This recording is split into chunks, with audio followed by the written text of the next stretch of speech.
keep that energy going because it is such a privilege to introduce these fantastic actors to the stage. Please welcome Christopher Eccleston and Billie.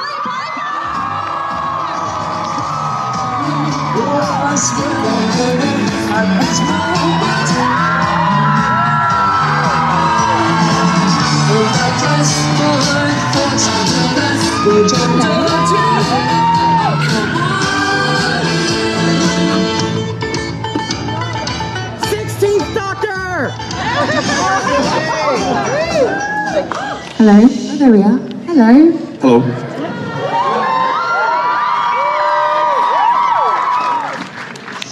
Welcome, y'all. I'm gonna let you just take it in for just a moment. So is this the first time y'all have been at Florida Supercon, or have you been with us before? I've been here before. First time for me.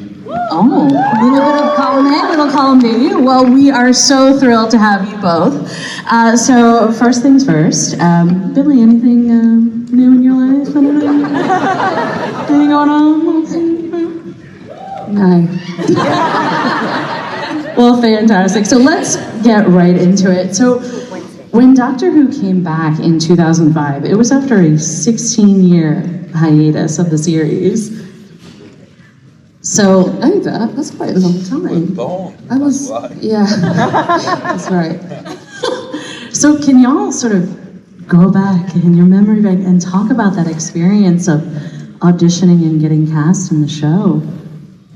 You go first, because you were the first one on board. Was I? Yeah. I went to I emailed Russell T Davies because I'd just done a thing with him called Second Coming. And I thought that would be interesting if somebody who's done this massive drama about the lives of gay men and then the need to destroy Christianity in the Western world writes Doctor Who. So I emailed him and I had to go to the BBC, the old BBC building on Oxford Street in Manchester, and they had a plastic arm on a chair, and I thought, here we go. So I throttled myself with it, and then went home and waited to hear. That was it, really. They were very concerned because I'm such a miserable bastard that I couldn't do comedy. So they gave me the plastic arm to see how seriously I really took myself. And then I think I did read with 2 or 3 actors for roles. I did. But, That's all right. Yeah, it was all right for you. It wasn't all right for me. But me and Billie had met before that. Yeah. We have a shared friend. Yeah, we'd met before that. We never had to read together. You were just cast. No, I had to read. With me? Yeah. We read together. Yeah. I'm 61. We read together. Yeah, I did one audition on my own, and then I did my recall with you. Did you read with any other doctors? No, you were already on board. Okay. So they wanted Bill Nighy, didn't Did they? Bill Nighy turned it down. Hugh Grant turned it down. Yeah. Bastards. Yeah. So I then did an audition alone, and then one with Chris, and they called that the chemistry read, and then I got Rose.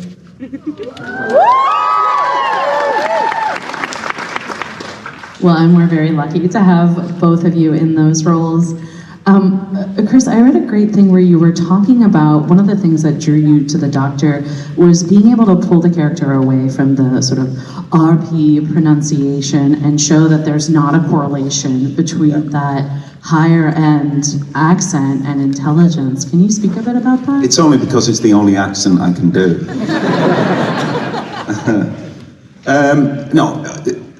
Growing up, anything vaguely to do with science, art, literature was always fronted by a man, and always a man who had what we call receive pronunciation or standard English. And it does send a subtle message to millions of people in the country that it doesn't belong to them. So it was a tiny nod to the little boy who'd gone, I don't like that guy, he's posh. I don't trust, you know, sounds like a Tory politician to me. So it's just a tiny nod to that. And I suppose it was a tiny step along the way to the female Doctor Who of colour, all them things. Because it had become very dated and stuck in its past. And Doctor Who's all about the future, isn't it? Yeah.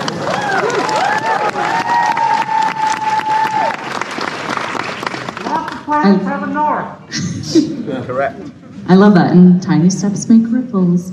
And Rose, you were 23 at the time, already a successful singer, and you had talked about moving into acting as a leap of faith, and you moved very successfully into acting. Can you talk about your decision there that you wanted to sort of redirect your career and take on this additional creative aspect? Yeah, I was desperate to act because I went to drama school, and I went to drama school because I wanted to be an actor, and then I ended up singing, which I liked, but I wouldn't have, I wasn't, the most gifted singer. I could just hold a tune, which was enough at drama school, but I wanted to act, and so I made a conscious decision to sort of leave the singing behind. I'd sort of grown tired of it, the industry, mostly. It's quite a brutal industry, and I went to, I got myself an agent, and started auditioning for things, and Doctor Who was one of the first things out the gate I auditioned for. You did Bella and the Boys, didn't you? I did Bella and the Boys. And got amazing reviews for that. Yeah, I loved that job. That was a great job. I think it was that, and then I did Canterbury Tales for the BBC, and these were my first two jobs, and then Rose came along. So yeah, and I was obviously delighted, and it's completely changed my life. I love that. So let's talk a little bit about your time on set and the time in the series. Any particularly memorable episodes or scenes that you filmed that have sort of stuck with you through the years? I think the first episode has stuck with me a lot because we were filming in London, and that was the first time I'd ever done a night shoot, and and it was a brutal night shoot. It was a 5 a.m.er. Was it? Yeah. Was that when we were... with the wheel? We were on the wheel. We were on the South Bank, but we were also... Weren't we down by number 10? The Strand. Oh God, we were, yeah. Yeah. And we had to rap. I remember rapping, yeah. We were stood in the middle of a pile of rubble. Yeah. Yeah, and it was 5 a.m. It was brutal. That was, I could remember that. I can remember that. But I also remember our Christmas episode, or the one with Charles Dickens. Yeah, with Simon Callow. Yeah.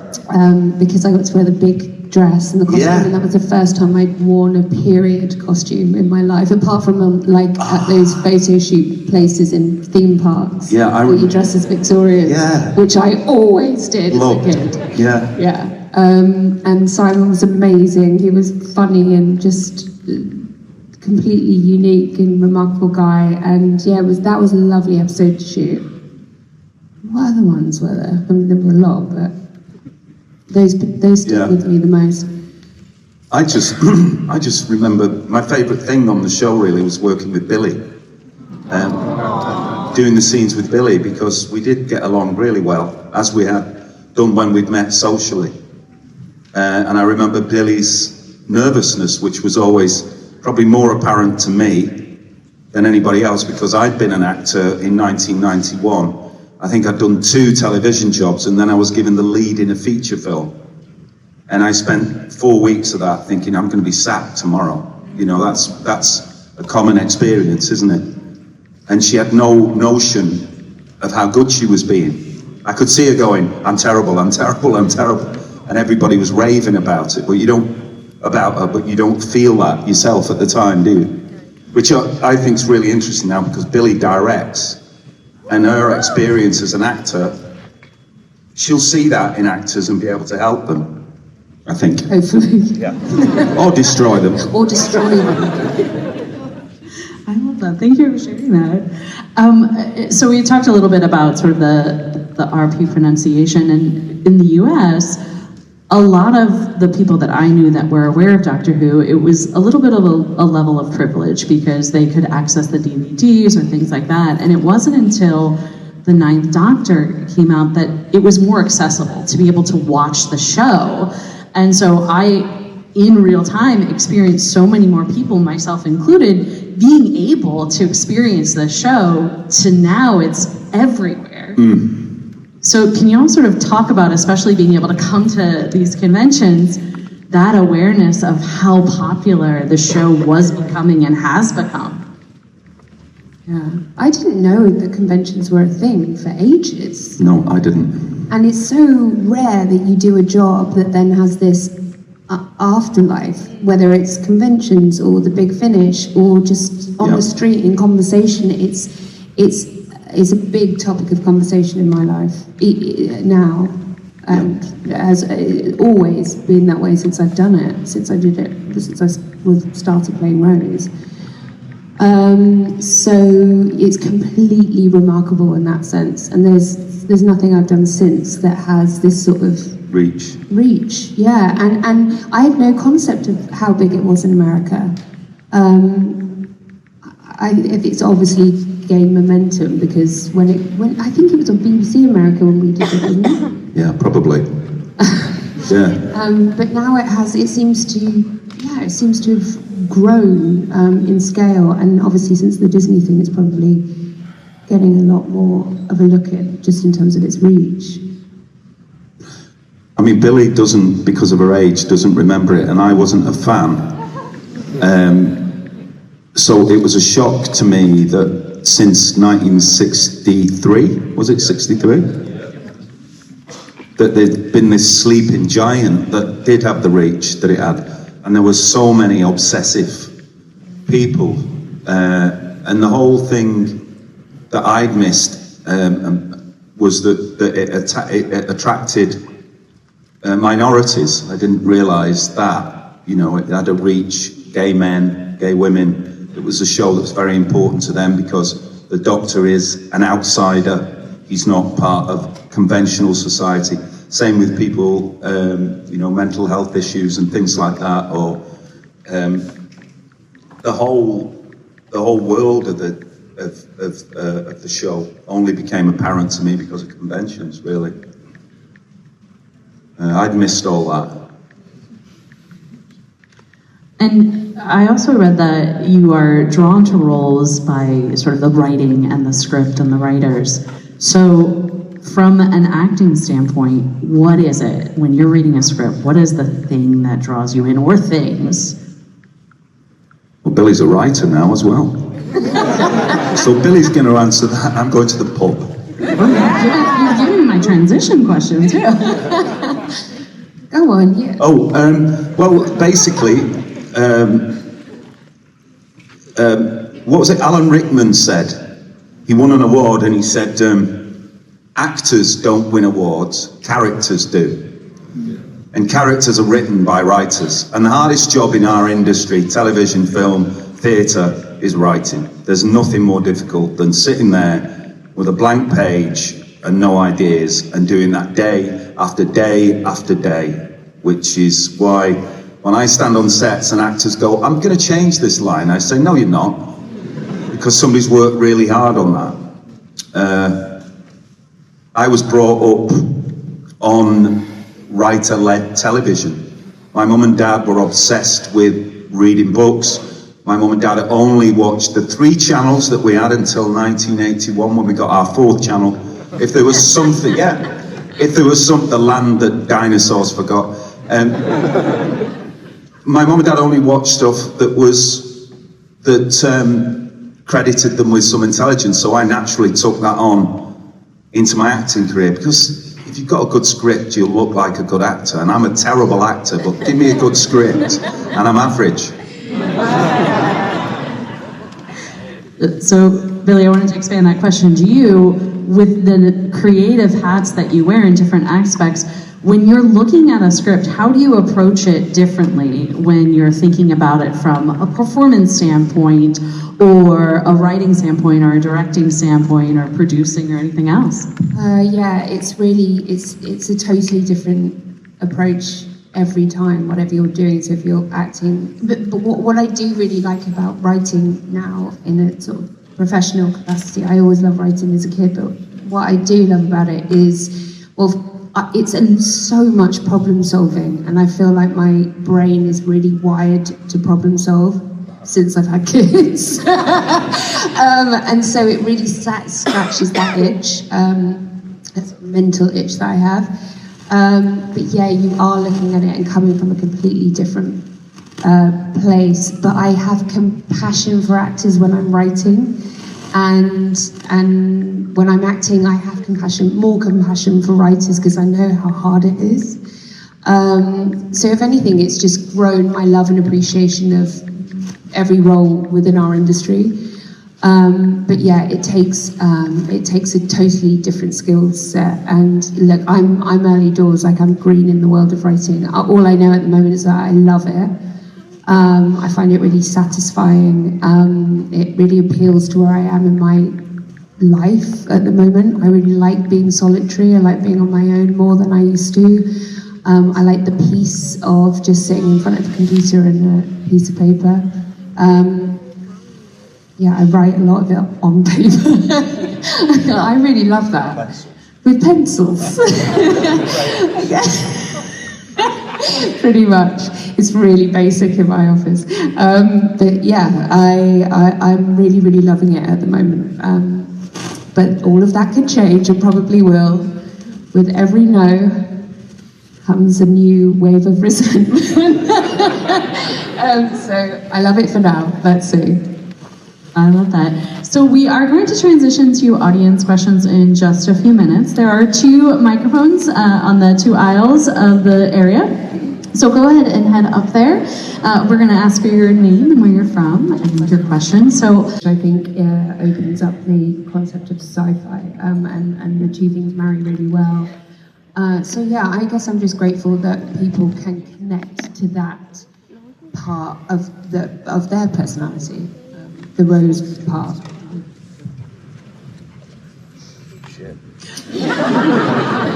His optimism, I think, his optimism and his refusal to be cowed by dictators and people like that. Sorry? Oh, okay.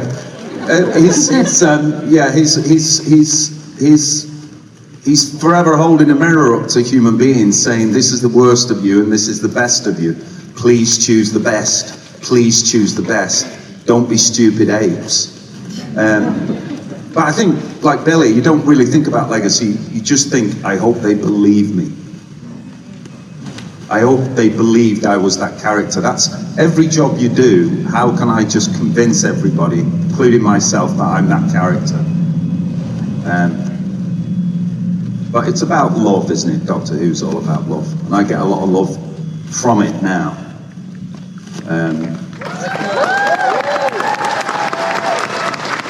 Mostly from 26-year-old people who were 5. They just eternally come up to me and make me feel very old. we're going to get started with our first question right over here on this side. Hi, what's your name? Where you're from? Okay, we'll get someone over to help you, and while we're doing that, we'll switch right over to this side.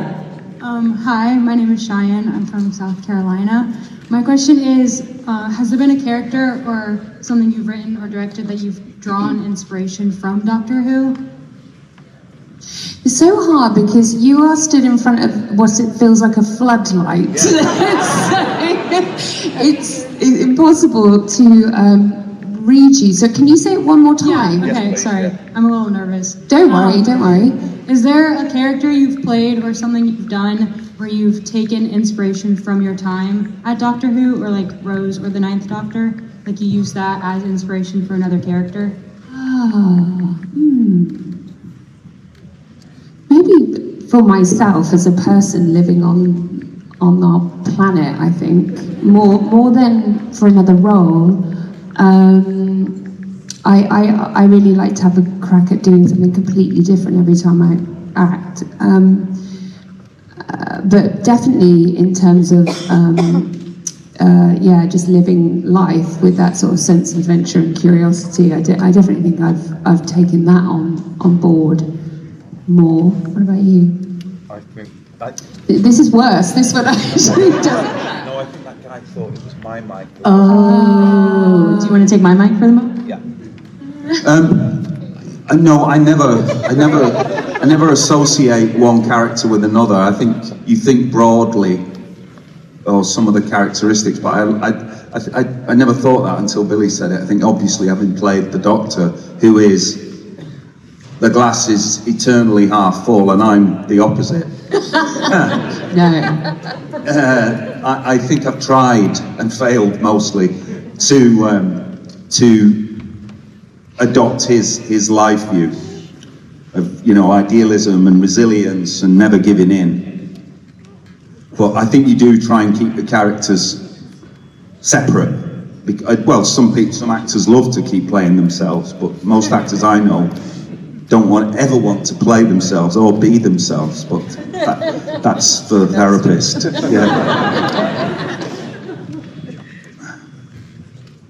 Yeah, it's working. Yay. Hi, my name is Kathy. I'm from Miami, Florida. First of all, I want to say I'm a big fan of Billie Piper and Christopher Eccleston. Eccleston. Oh, sorry. I apologize if I butchered your last name. It's all right, I'll kill you.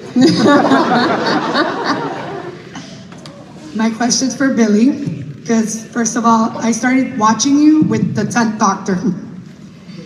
And my question He's right here. So this is for both of you actually. If Rose and the Ninth Doctor got reunited, where would you guys go in the TARDIS? Rehab? Maybe not rehab, but maybe some facility. Yeah, the pub. Actually, the pub would be great. Yeah. That would be great. Rose could introduce the Doctor to alcohol.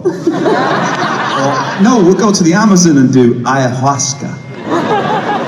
That would be a fun That would be episode. good. Yeah. Where would we go? I don't know, actually. We covered all the bases. We did the present. We did Rose's present. Yeah. I'd go and see Jackie Tyler. You go and see Jackie? Yeah. Of course, I'm frightened of Jackie Tyler.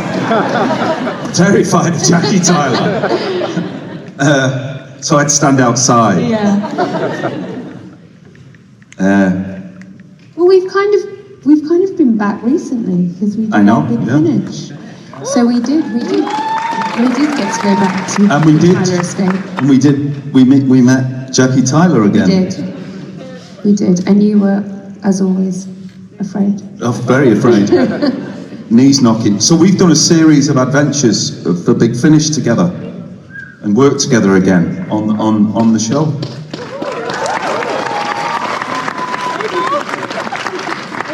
And this is the audio drama the audio adventures that you're talking about. It's out now, guys. It's out now. Yeah, it's out now. Yeah. It's just come out. Yeah. Next month. Next month, August. Oh, okay. Well done. Well done. Jodie came out this month, you're coming out next month and alternating. Oh. 2025, Big Finish. I'm really on top of things. Thank you so much. Thank you. Thank you. All right, we got our next question right over here. I'm Taylor, and I'm from Northwest Florida. And if you could give any inspiration for people who want to become actors, what would you tell them? I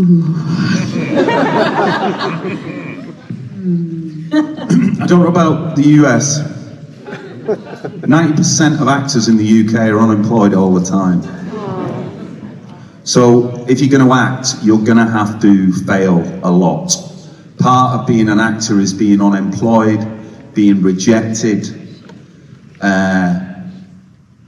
and it's got to be, what's that expression when you want to go into the church? It's got to be a calling.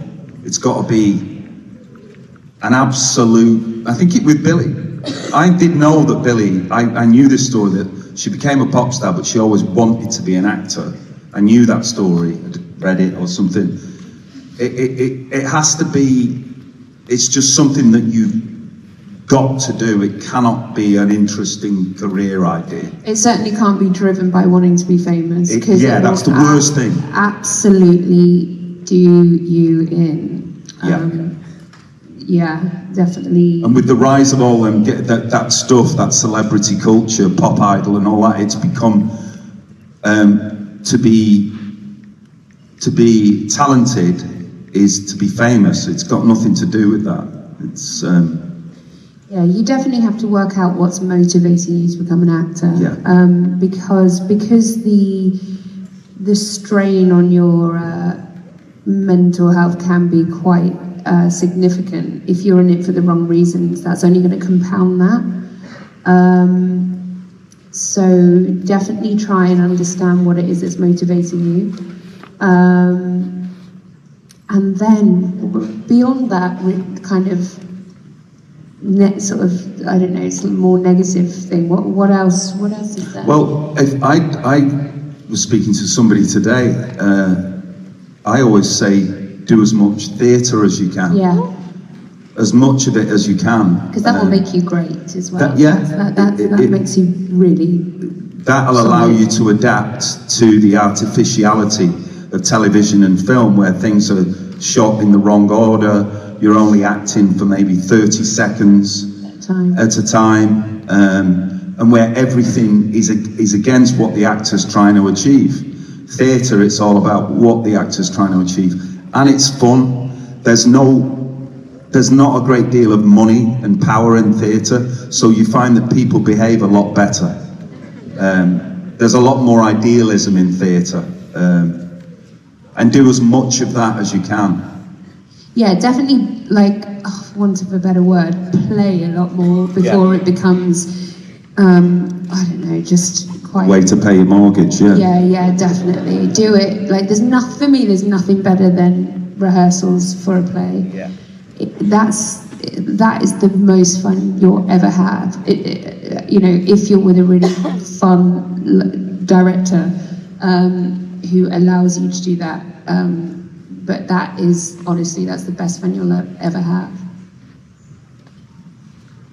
Thank you so much. We got our next question over here. Hi, I'm Julian from Miami. My question is, what villain or villains was the most memorable for you guys to interact with on the show? Any monsters, villains, any particular monster you had that you faced in your show or on the big audio dramas? Which one is the most memorable to you guys? Which one is what, sorry? Memorable monsters or villains? Well, I mean, they're not really monsters, but I remember the Slitheen being quite entertaining. And also, it was our first, it was one of our first episodes, or it was the first episode. What was it? It was in the first block. It was in the first block, because we were shooting in a different order. But because everyone was working with some of this stuff, technology, prosthetics, for the first time, there was a lot of scope for laughter. Yeah. And they were very sweet as well, so there was something quite, I don't know why I'm so into them. It makes no sense. And there are really, really fun villains on the show, but for me, they will always hold a special place in my heart. I think the Slitheen kind of bridged the older series and the new series. There were, obviously, I think the technology for 2004 was really advanced compared to what the show had used before, but they retained some of the spirit of the naivety and the wobbly scenery element of it. Yeah. And we had a Slitheen come back, didn't we? Annette Badland came back we love her. for a standalone episode. Yeah. I actually stole her ring. Not her Annette ring, her Slitheen ring. There was we had a lot of problem with your kleptomania, didn't we? This is something she's not spoken about publicly before. What else did you steal? I steal I don't steal from shops, but I steal from sets. Yeah. You've got to, otherwise That's necessary. you need to, and you should. I like this. I like the I've never met them, but the ones that look like baked potatoes. The Sontarons. Oh yeah. They look a bit like Clive James, who was this television presenter in the UK. A cross between Clive James and a baked potato. When you go home, Google Clive James. Yeah, Clive James, baked potatoes, Sontarons, ayahuasca. It'll be great. Thank you so much. guys. Hi, we've got our next question right over here. Hi, my name is Sherry, and I'm from Daytona Beach. Where are you? It's like lynching. It's like a lynch situation out here. I'm on a mobility device, so you can't really see me. I'm not standing up. Oh, okay. I can see you. You got your hand up. You can just about make out her hand. Is me. There she is. Everyone is a dramatic silhouette. Yeah, it is. It is. Anyway, I want to say, first off, in my opinion, 9 Rows is the best New Who. I mean, 9 Rows is amazing. And talking about the Big Finish productions and the series that's coming out, I've pre-ordered, and I'm hoping that you guys will say that there might be more series coming up in the future. Well, see if you like this first. It depends on whether there's the appetite for it. There definitely is. Thank you. Thank you. All right, we've got our next question over here. Hi, my name is Monica. Hi, Monica. Thank you both for coming, to see us here in Florida. But this question is for you, Billie. I just adore you and all the different seasons you've appeared in. But I feel like we've come full circle with the season ending that we just had with your regeneration. I wanted to know, how were you approached regarding that, and what was your reaction to being asked to come back in that way? Oh, this is such a minefield, and I have to really engage with how I answer this. Okay. NDA. Okay.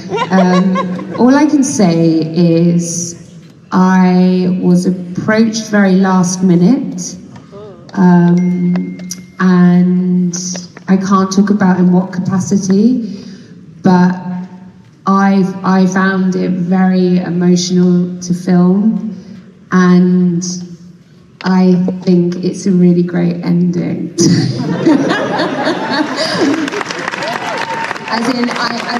I found it quite, I don't know, I just found it quite moving, and I thought, and it was really fun to film because it had such a sort of cloak and dagger feeling about getting it made. So yeah, I have to lie a lot about anything to do with Doctor Who, it seems. That was the most well-crafted, ambiguous answer. Sweating. There's a trap door under Billie's seat. Yeah. Thank you. Hi. Hi, I'm Mark from MarkWho42.com and the local Doctor Who club in South Florida Weekend TARDIS. Cool. Question for Chris.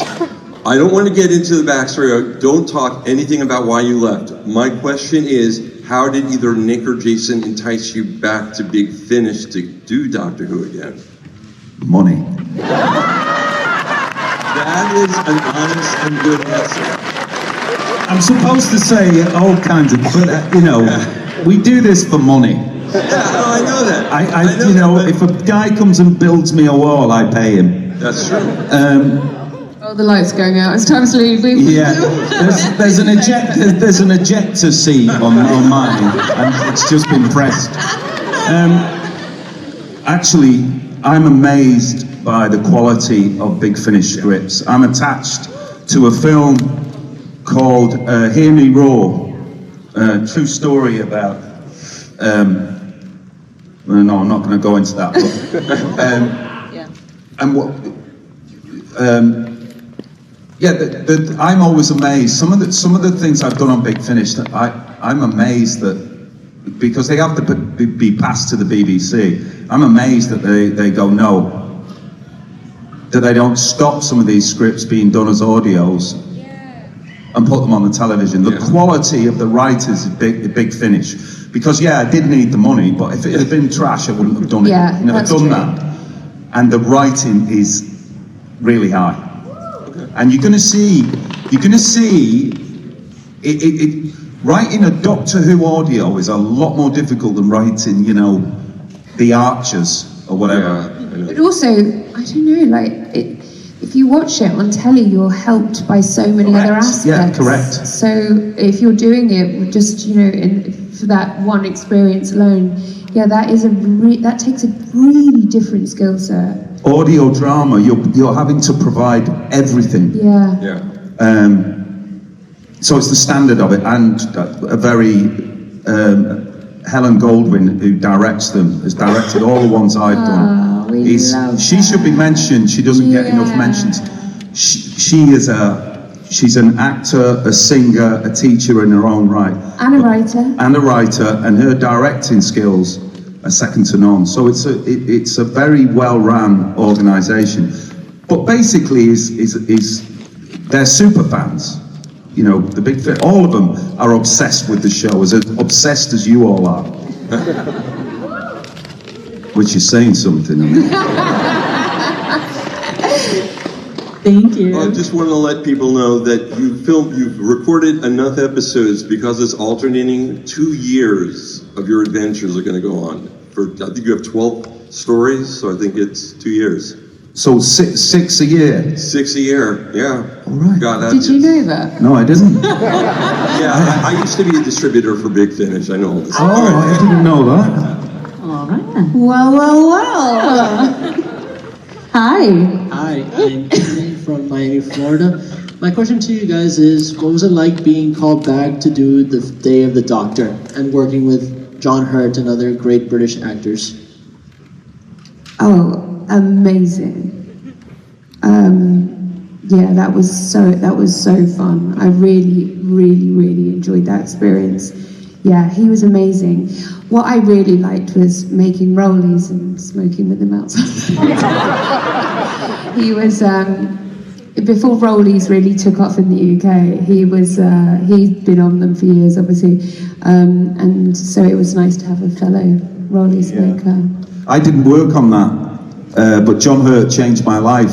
Oh. He did a drama in the very early 80s, the late 70s, called The Naked Civil Servant, about a gay man called Quentin Crisp, who's probably one of the bravest men to walk the planet, refused to hide his sexuality, and John Hurt played him, and that programme, at a time of homophobia and bigotry and racism in Britain, caused the national news.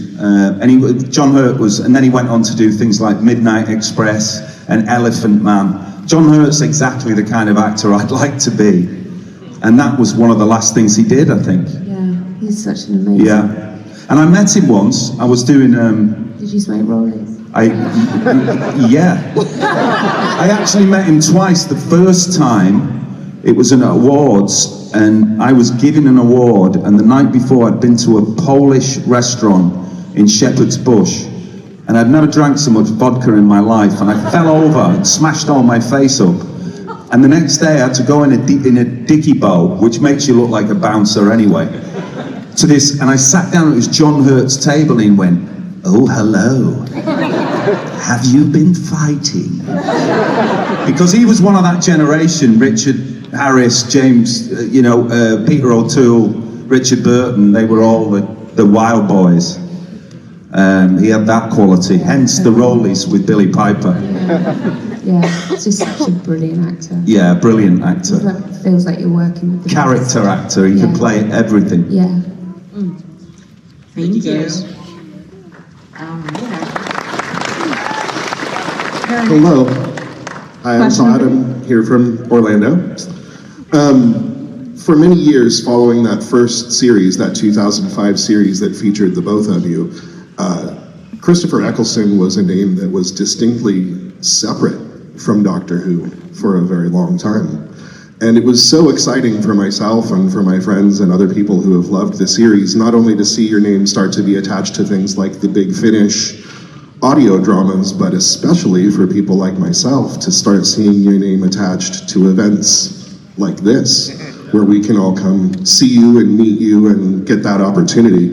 Yep. For the both of you who have been doing these events for a few years now, can you talk a little bit about that experience, what brought you into it, and if attending these and interacting with people who have appreciated your work has in any way impacted or changed the way you view your own work?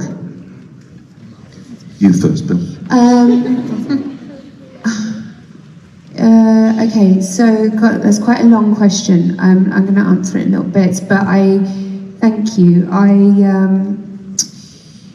What I love about coming to these conventions is, well, I love travel, so I really love that. I love seeing how it affects people. I feel like, as I said before, it's very rare that you get that opportunity to have that much feedback from a part you've played.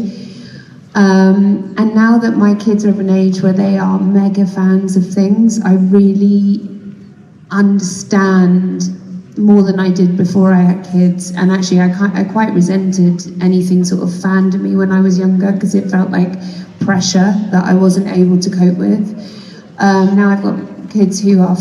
I think I thought, when you do a play, say in the West End of London, there'll be people outside every night, and they'll want your autograph every night because they're going to go and sell it. And I always say no. And I thought this would be like that, and it's the opposite. You all won.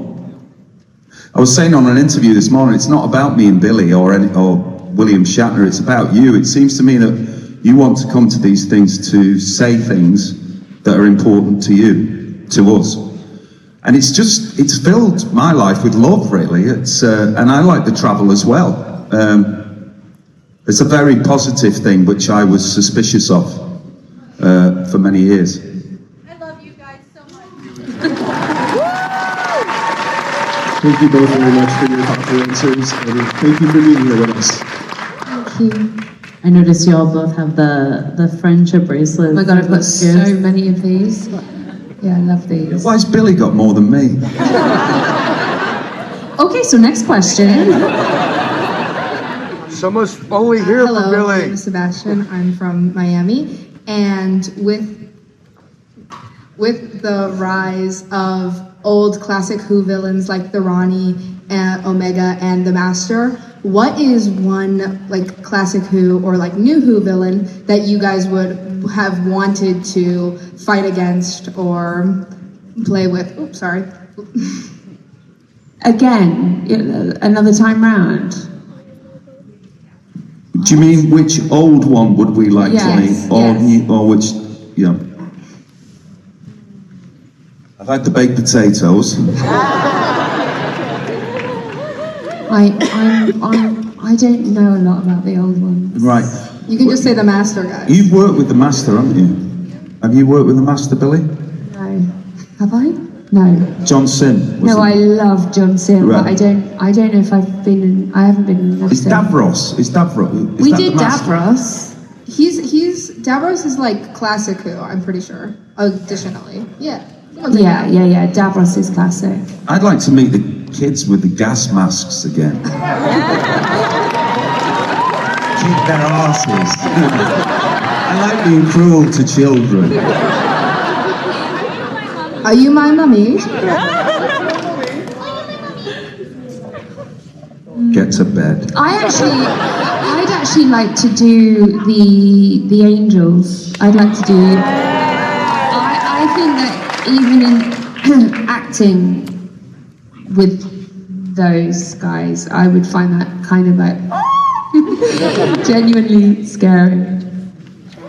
But I'm not so well versed in the older ones. I tell you, I don't feel a lot about when I'm acting with. Oh, you're gonna say it? Yeah. Great. I've said it before, so I'll say it again. Trap door. I don't feel like about the Daleks. It's okay, me neither. Me neither. But then if you think about it, I also see the guys inside smoking in there. I'm talking about smoking a lot today. Maybe I need a cigarette. Smoking with the heads off outside. You know what I mean? So it kind of kills the magic, but also it's just slightly.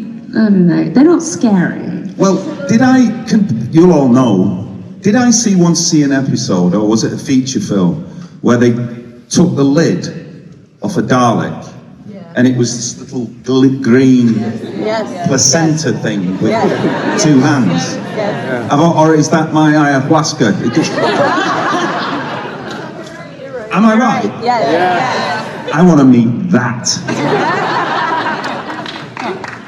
It looked like a kind of, I don't know, slightly pizza-esque, and like a car crash between a pizza and Gollum. I'd like to meet that. That is a visual. Yeah. Thank you. Thank you. All right, we got our next question over here on this side. Hi, my name's Al. I'm from Lake Worth.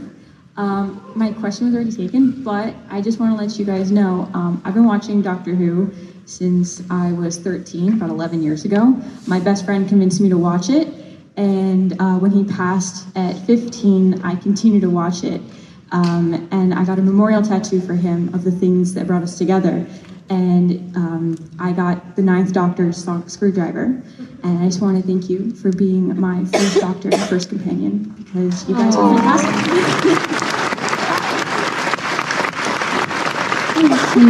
That's such a lovely thing to hear a lot of, like, you were my first Doctor, or you were my first companion. What is it, how do you feel when you hear something like that, knowing that you have started someone on such a journey? Apart from old, that's the first thing that comes into my mind. When you meet like 16-year-olds and you're like, oh, I was named after Rose, and you're like, oh my God, thanks.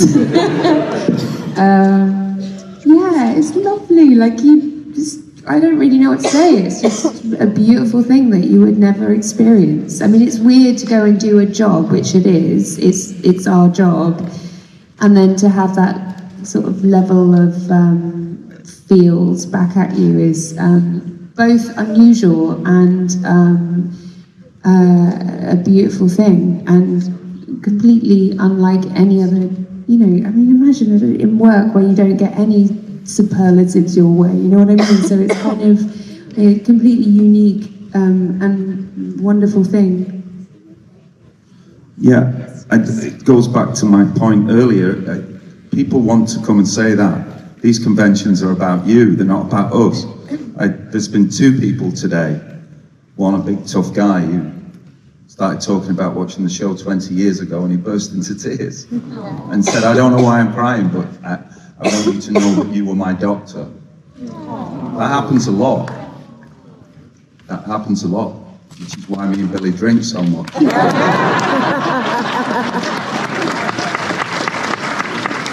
Thank you so much. We've got just a few minutes left, so we likely won't make it to everyone's question, but y'all are going to be autographing and doing photos all weekend, yes? Yeah. All right, fantastic. Let's go on to our next question. Hey, my name is Kenneth Gilgamesh McNeil. I'm from Atlanta, Georgia, and my question is, Billie, what's your favorite non-Doctor Who production you've been part of? And Christopher, I always felt like your season was short. You could have gotten a second season. Was there a reason for that? Only 1 season? We've done all that. I actually want to hear Christopher's favorite roles as well. I mean the bit about me, not the bit about Billie. my season. Why? I mean, I did 13. That was a lot. I don't know. I felt like I needed another season. Good man. Good man. Well, you grow up and write it. That's what I think will happen. Somebody who was 5 when I did it will write it. One day they'll be the showrunner. I honestly think that'll happen. That's the whole idea behind it. That it inspires other people to be creative and take the reins. And I'll come in on my Zimmer frame. Billie. Yes. Favorite roles in Doctor Who? Other than. Yeah, I was just thinking. I actually, I kind of like them all. I think I would say this show I did, which no one really talks about here, which is fine. But it's the show I'm most proud of because it's kind of personal, but it also is a show I was really invested in from the ground up. And so it's sort of my first experience in the world that lives, in the writing and the directing and producing. And it also, I think, is the thing that, demonstrates my taste the most, which is a show called I Hate Susie, which there's actually an episode about a convention, so you might want to check it out. But I think it's the most honest piece of work I've ever done. Did you write that? I created it with Lucy Preble, so she wrote it, but we did all the in the room storylining and things like that together. But it was really hard to film, but it's the thing I'm most proud of. It's the thing that speaks to my personality the most, and it coasts this line of traumatic experiences mixed with comedy, and that's where and absurdity and surrealism. So that's where I feel I sit as a person mostly. So yeah, that's mine. Thank you. Thank you. Thank you. Could there be any more of that? There might be. There might be. Leave that there. I'd love to, for sure. Our next question right over here. Hi, my name's Robin Wolf. I'm from Pembroke Pines, Florida. And my question is from Billie Piper, to Billie Piper. You were worked with 2 of the best doctors in the industry. How did it feel working with 2 very good-looking men? 1 very good looking. How was it? Yes. How was the experience? Well, it was great. 2 very good-looking men, 2 very good actors, 2 very different people, 2 very different doctors. It was an absolute gift for me. Both Chris and David are brilliant, brilliant actors, and I think when you get to work with genuinely good actors, there's sort of nothing like it. And so for me, who was sort of in awe of both of them, that was a massive coup. Yeah, and also part of the reason I wanted to do the job, I really wanted to work on it because Chris was playing the Doctor. And then when Chris left, one of the reasons I wanted to stay was because of David. So in that sense, I really lucked out. I think every Doctor has brought their own thing, and I think they've all pretty consistently been brilliant for different reasons. It's a great gig for an actor.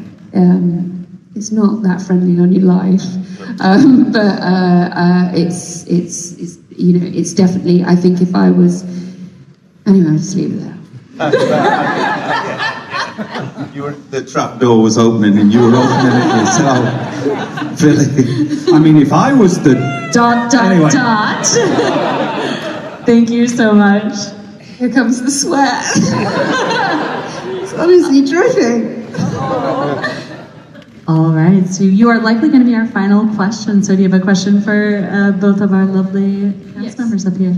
Hi, I'm Maya. I'm from Pembroke Pines, Florida, and I wanted to know, what is your favorite traditional theater piece that you've both kind of worked in as either like a high school play or as anything? Oh, that's nice. You go first. I think the play that made me want to be an actor was Macbeth when I was 17. And I played Macduff in it, which has my favourite line from Shakespeare in it, which is, I cannot but, he's speaking about his children. Macduff speaking about his children. And he says, I cannot but remember such things that were most precious to me. And as a 17-year-old, I heard that line, and I loved it. And also, I think I was watching the actor who was playing Macbeth in that production, amateur production, when I was 17, and he was so brilliant. And I understood that was possibly a character I could play, because he was a soldier. It wasn't a play about a king, it was a play about a soldier. And I knew lads who'd gone off and done national service, and my dad had done national service. And then I ended up playing it. I was terrible. I got better. I did get better, but Macbeth, I think, was the one for me.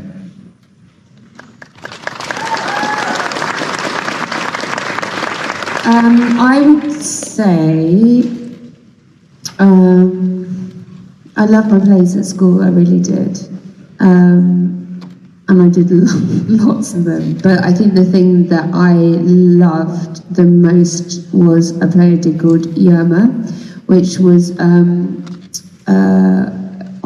at the Young Vic Theatre in London, which is a really special theatre. And I think I loved it the most because it came at a time in my life where I really needed to be acting. And I realised what acting could do for me in terms of what I was experiencing personally.